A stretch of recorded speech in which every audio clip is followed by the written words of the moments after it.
This is Allison Kaufman with the Caldwell Realty Group at eXp Realty, and I am here today to talk about how to buy and sell real estate volume number 3, discussing the 5 things to look for in a real estate agent.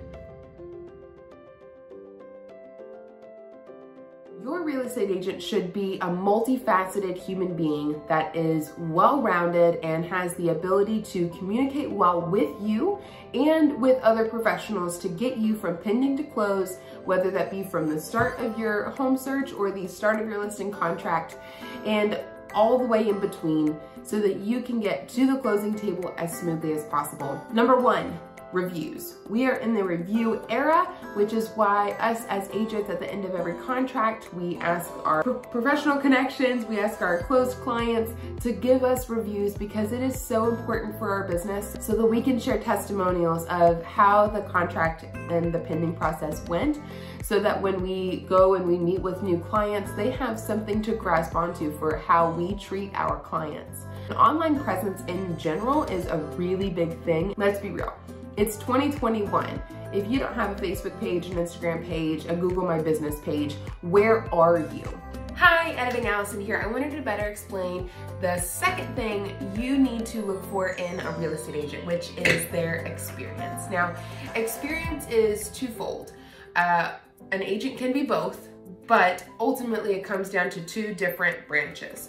The first is history in the business, so years, and the second is number of transactions or deals completed. Both are very important, but both also bring their different pros and cons. So I think it's important to just know what your agent has at their disposal.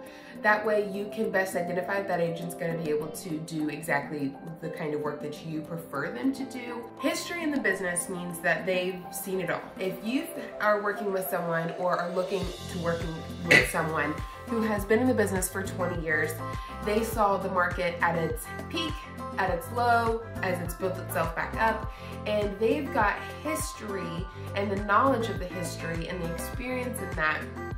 They have seen and heard lots of things over the years, and they've had to likely adapt to those different market trends over time. So they might, and I say might, have a better understanding of exactly how to adapt or adjust to your specific situation, because every deal in real estate is different. But also, just because someone's been in the business for 20 years does not necessarily mean that they were active for all 20 years, that they've sold a ton of real estate in all 20 years, or that they've exposed themselves to the different facets of the business in those 20 years. So when you're looking at someone and they say, I've been in for 20 years, you still want to ask them, well, how many deals have you done in 20 years? You know, if they say 10, I think that shows a lack of experience, even though they've got a lot of history. So let's look over at side 2, where we talk about transaction count. Now, transaction count is not the end-all be-all, but if you are looking into a real estate agent and they've done 60 deals in their first 2 years in the business, are you more or less comfortable with that? I think that that shows that they are a shark in the business and that they are absolutely working their tail off and highly successful. I think that it shows that in their first 2 years, they really hit it hard and they are doing a wonderful job cultivating their business and it's working for them. But I think it also shows that they've been through tons of different deals with tons of different scenarios at hand and adapted to those different deals and scenarios to successfully get those deals to the closing table.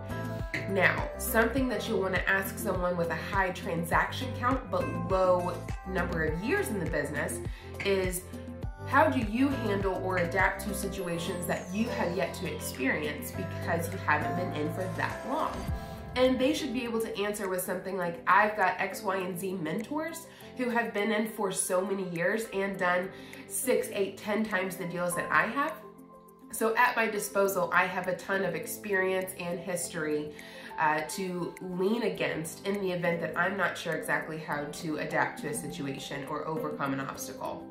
If they come back at you with that answer, you are working with what seems to be a wonderful agent who is going to work for you and is doing a wonderful job in their business. So to reflect, Ask your agent how many deals they've done and how long they've been in the business. They should be proud of the work that they've done, and they should be confident enough in themselves and the resources at hand to be able to share with you exactly what their experience level is and what their resources are in the event that they do need help.